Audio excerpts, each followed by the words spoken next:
Saudaraku, ada seorang suami yang baru pulang kerja, mendapati istrinya sedang memasak.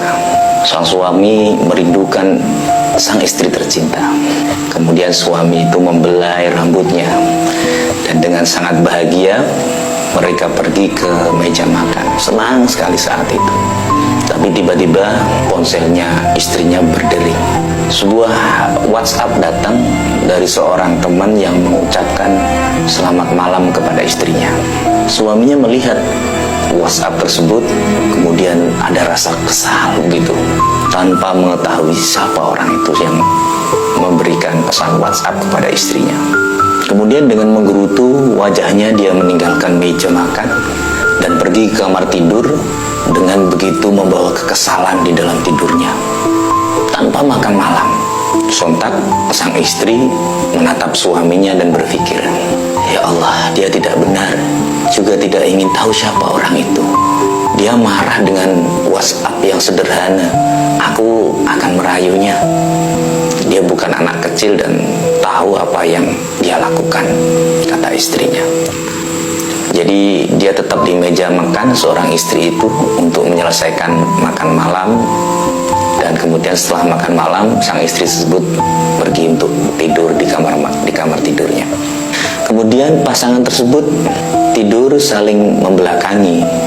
Biasa kalau ketika kita marah bersama dengan istri, ada sebuah ganjalan gitu, pasti biasanya tidurnya miring, saling membelakangi.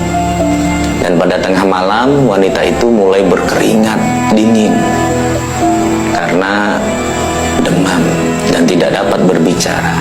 Dia membalikkan badannya dan menyentuh punggung suaminya dengan harapan suaminya akan menengoknya.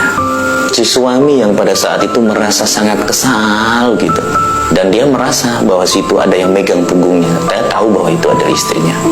Karena masih marah, kemudian dia menepiskan tangan istrinya tanpa berbalik untuk melihat keadaan istrinya.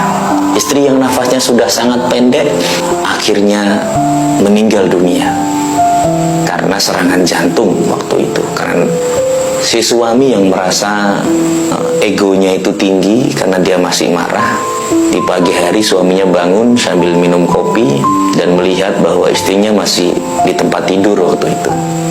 Dia melihat bahwa istrinya tampak tidak sehat dan berpikir, ya sudahlah, saya tidak akan berbicara dengan istri saya sampai dia berbicara kepada saya terlebih dahulu. Biasa ego seorang suami membawa harkatnya dia, karena dia memang ditakdirkan untuk jadi pemimpin rumah tangganya, sehingga dia merasa ego gitu, merasa bahwa udahlah, biarin, kalau dia nggak negur saya akan negur dia gitu. Dan itu pasti teman-teman juga ngalami. Suaminya seperti itu, merasa ego, merasa dia sebagai pemimpin gak maulah dulu mendahului pembicaraan ketika marah, biarin aja di istri yang mendahului untuk berbicara. Kemudian dia berpakaian kerja, dia berpakaian rapi, kemudian pergi bekerja, dan pada sore harinya, singkat cerita, dia pulang. Ketika pulang kerja, dia buka rumahnya juga sepi, belum ada apa-apa, kok tidak ada kegiatan, istri saya kemana gitu, timbul pertanyaan. Lalu dia membuka pintu kamar dan didapati istrinya juga masih tidur dengan posisi yang sama. Kemudian timbul rasa takutnya. Kemudian dia memanggil istrinya, Ma, dan kemudian dipeganglah tangannya, sudah dingin. Dia udah mulai merasa, wah ini nggak beres istri saya. Ternyata istrinya tersebut sudah meninggal. Mungkin pada saat waktu dia menepiskan tangannya tadi, karena dia kena serangan jantung waktu itu. Kemudian dia menangis terseduh-seduh sang suami, tapi semua sudah terlambat. Istrinya telah tiada, ia sudah terlambat untuk mengatakan betapa dia mencintainya.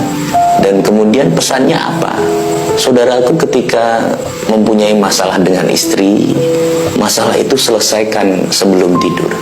Jangan bawa masalah itu di ranjang tidurmu.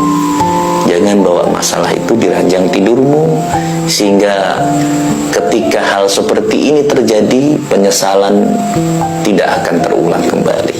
Jadi jangan pernah pergi di kamar tidur dengan bersingkuran.